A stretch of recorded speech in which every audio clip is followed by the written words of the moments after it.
పర్యటించి ఇక్కడున్న రివ్యూలు వాస్తవ పరిస్థితిని తెలుసుకొని సో ఎప్పటికప్పుడు ఫైట్ గట్టిగా ఇవ్వడానికి ప్రయత్నం చేస్తున్నారు. సో ఈ పోటీలో గెలుపు ఎవరిది, ఇది చాలా కీలకంగా మారింది ఎలక్షన్ ఈ నియోజకవర్గం, ఈ మొత్తం 17 నియోజకవర్గాల్లో.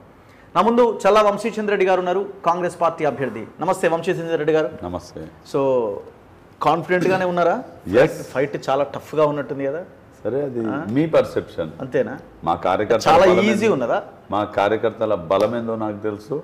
మా ప్రభుత్వం పట్ల ప్రజలకు ఉన్నటువంటి ఆ సానుకూల వాతావరణం తెలుసు. ఖచ్చితంగా కాంగ్రెస్ పార్టీ మంచి మెజారిటీతో గెలవబోతుంది. ఎంత మెజారిటీ వస్తుంది అనుకుంటున్నారు? 2 లక్షలు తగ్గకుండా వస్తుంది. మొత్తం 7 నియోజకవర్గాల్లో టోటల్ మీ నియోజకవర్గాలే ఉన్నాయి కదా? 1, 2 ఏమైనా అటు ఇటు ఉన్నాయా? 7 మీయే ఉన్నాయి మహబూబ్ నగర్లో. సో అక్కడ ఒక 2 నాగర్ కర్నూల్ పార్లమెంట్ పరిధిలో ఒక 2 ఉన్నట్టున్నాయి, ఒక 2 వేరే వాళ్ళు అయినట్టున్నాయి. జిల్లాలో ఉమ్మడి జిల్లా 14కి 12 కాంగ్రెస్ పార్టీ శాసనసభ్యులు ఉన్నారు. మహబూబ్ నగర్ లో అయితే మహబూబ్నగర్ లోక్సభలో 7 శాసనసభ నియోజకవర్గాలకి 7 కూడా కాంగ్రెస్ పార్టీ ఎమ్మెల్యేలు. సో 7 మీ పార్టీ అభ్యర్థులే గెలిచారు కాబట్టి చాలా ఈజీగా మీరు చాలా లైట్గా గెలిచిపోవాలి. కానీ సిచ్యువేషన్ అంత ఇదిగా లేనట్టున్నది. అట్లేం లేదు, కంఫర్టబుల్గానే ఉన్నాము. ఎంత మెజారిటీ వస్తుంది? 2 లక్షలు 2 లక్షలు అంత అట్లున్నదా? ఎందుకంటే బయట చాలా పెద్ద డిస్కషన్ ఉన్నది. మహబూబ్ నగర్ 50-50 ఛాన్సెస్ ఉన్నాయి బీజేపీ అండ్ కాంగ్రెస్. జూన్ 4 నాడు చూస్తారు కదా, జూన్ 4 నాడు చూస్తారు కదా రిజల్ట్ ఎట్లుంటుంది ఏందనేది.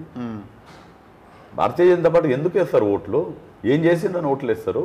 పాలమూరుకి ఏం చేసింది, తెలంగాణకి ఏం చేసిండ్రు, 10 ఏళ్ళు అధికారంలో ఉన్నారు, 10 ఏళ్ళు అధికారంలో ఉండి ఏం సాధించిండ్రు వాళ్ళే చెప్తలేరు ఏం చేసిండ్రు. ఓట్లు అడగనీకి వచ్చినప్పుడు ఎవరైనా కానీ మేము ఈ అధికారంలో ఉన్న వాళ్ళు, మేము అధికారంలో ఉండి ఈ పని చేసినాము, మేము ఇది చేసినాం కాబట్టి మాకు ఓట్లు వేయాలి, మేము పాలమూరు రంగారెడ్డి ఎత్తిపోతల ప్రాజెక్ట్కి జాతీయ హోదా తెచ్చినాం కాబట్టి మీరు బీజేపీకి ఓటేయండి, మేము ఇన్ని సైనిక్ స్కూల్ తెచ్చినాము, ఇన్ని ప్రాజెక్టులు తీసుకొచ్చినాము, ఇన్ని ఇండస్ట్రీస్ తీసుకొచ్చినాము, మేము ఇంతమందికి ఉద్యోగ అవకాశాలు ఇచ్చినాం కాబట్టి మాకు ఓట్లు వేయండి అని చెప్తారు ఏమైనా పని చేస్తే.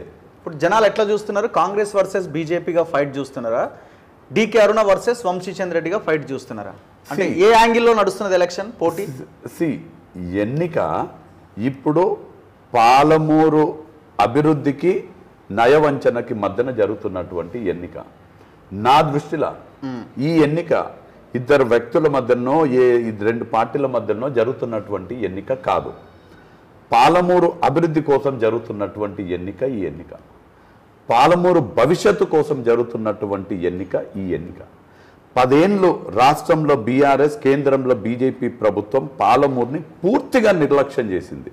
ఒక్క ప్రాజెక్టు రాలేదు, నిధులు లేవు, అభివృద్ధి లేదు, ఏం లేదు. పాలమూరులో అబద్ధాలు చెప్పి ఓట్లు దండుకొని రాజకీయం నడిపించుకున్నారు. ఇప్పుడు పాలమూరు బిడ్డ రేవంత్ రెడ్డి గారు రాష్ట్రానికి ముఖ్యమంత్రి అయ్యారు. ముఖ్యమంత్రి స్థాయిలో ఉన్నటువంటి రేవంత్ రెడ్డి కసితోటి పనిచేసుకుంటా 10 ఏళ్ళు మమ్మల్ని అన్యాయం చేస్తారా, 10 ఏళ్ళు మా జిల్లాని నిర్లక్ష్యం వహిస్తారా, అభివృద్ధి అంటే మేము చూపిస్తాము, అభివృద్ధి అంటే ఎట్లుంటుందో మేము చూపిస్తాము, పాలమూరుని మీరందరూ ఈర్ష్యపడే విధంగా అభివృద్ధి చేసి చూపిస్తామని చెప్తున్నటువంటి తరుణంలో ముఖ్యమంత్రి Congress party, MP Congress party, ఎమ్మెల్యేలు కాంగ్రెస్ పార్టీ, అందరూ కాంగ్రెస్ సంబంధించిన ప్రజాప్రతినిధులు అయితే ఢిల్లీలో మన ప్రతినిధిగా ఉండి కావాల్సినటువంటి నిధులు తీసుకొచ్చే అవకాశం ఉంటుంది, ప్రాజెక్టులకు అనుమతి తీసుకొచ్చే అవకాశం ఉంటుంది.